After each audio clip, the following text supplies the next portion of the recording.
High, welcome to my YouTube channel. आज मी अक्षय तृतीयाचा vlog बनवत आहे. पूर्ण व्लॉग नक्की पहा. आम्ही आज अक्षय तृतीयानिमित्त पुरणपोळीचा स्वयंपाक केला आहे. तर इथं तयारी दाखवते आहे. पहाटे 6 वाजता आम्ही ही सगळी तयारी करायला घेतली होती आणि 7 वाजता शिवार त्याच्या पप्पांसोबत उठून खाली आले. आंघोळ वगैरे झाली आणि त्यांनी शिवारचे पप्पा जे काम करतात तेच शिवारला सेम करायचं असतं. तो मोठ्या माणसांची शक्यतो जास्त कॉपी करतो. मग त्याची आई असून दे, मी किंवा त्याचे पप्पा, त्याच्या आत्या कोणीही असलं तरी तो त्यांना ऑब्झर्व छान करतो. त्याचे दादा असतील तरी सगळ्या मोठ्या दादांना तो पाहतो की ते कसे करतात आणि सेम टू सेम त्याला तसंच करायचं असतं. तर त्यांनी त्याच्या पप्पाच्या हातामधला तो फोटो घेतला. त्याच्या हातानेच तो पूर्ण व्यवस्थित क्लीन केला. त्याच्या पप्पांनी जसं फोटो फ्रेम क्लीन केल्यानंतर टिक्का लावला तसंच त्याला पण लावायचं होता. त्याच्यामुळे त्याची गडबड चालू होती मध्ये की मला पण लावायचं आहे, मला पण लावायचं आहे. तर त्याच्या पप्पांनी त्याला पण नंतर शेवटी थोडंसं लावून दिलं त्याच्या हाताने आणि त्याला तो एक प्राऊड फील होतं की मी पण सेम टू सेम त्या मोठ्या माणसांसारखं करतोय, याचं त्याला समाधान वाटतं. नंतर स्वतः पण टिक्का लावला आणि इथं सगळी तयारी चालू होती. तुम्हाला सर्वांना अक्षय तृतीयाच्या खूप खूप शुभेच्छा. आणि इथं आम्ही पूजा वगैरे मांडतोय, तर त्याची गडबड चालू आहे. माझा व्लॉग हा फक्त फॅमिलीपुरता आहे. मी बाहेर कुठं जास्त जाऊन असे व्लॉग वगैरे करत नाही. आज अक्षय तृतीया आहे तर त्यासाठी घरात काही जे चाललं असेल ते मी थोडं थोडं दाखवण्याचा प्रयत्न केला आहे.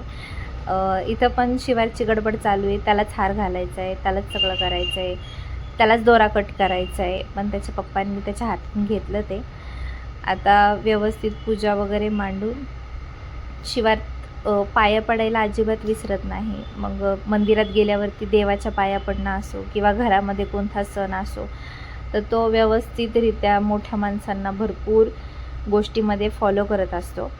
इथं स्वयंपाक चालू होता. इथं सगळी आमची घरातली जी गँग आहे ती बसली होती मोबाईल पाहत. सगळे लाईनीने बसलेले आहेत. सगळ्यांच्या हातांमध्ये मोबाईल आहे.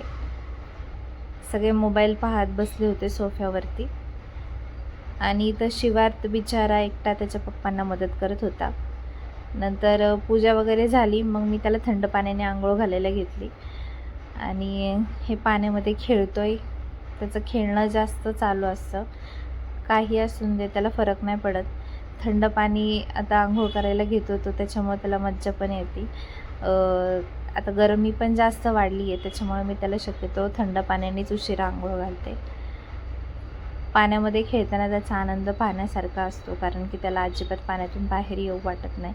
तो पाण्यामध्येच पाणी उडवून खेळणं, अंगावरती पाणी टाकणं, हॅपी होली, मला पण हॅपी होली करून भिजवतो.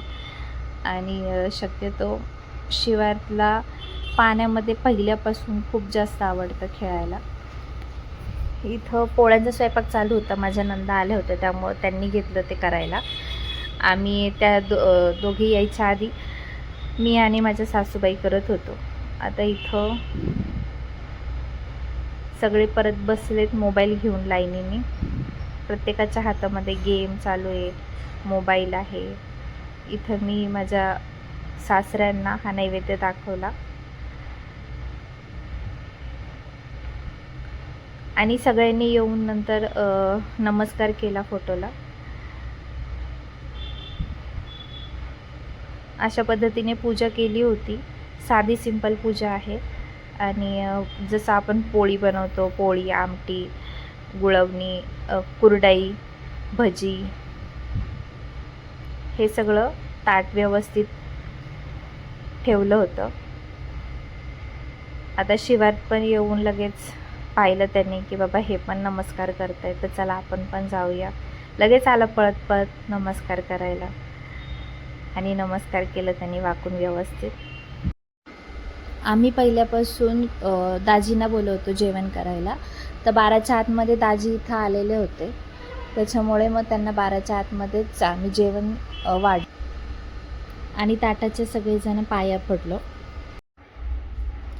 माझा व्लॉग आवडला असेल तर नक्की लाईक करा, कमेंट करा आणि चॅनलला सबस्क्राईब करा. थँक्यू.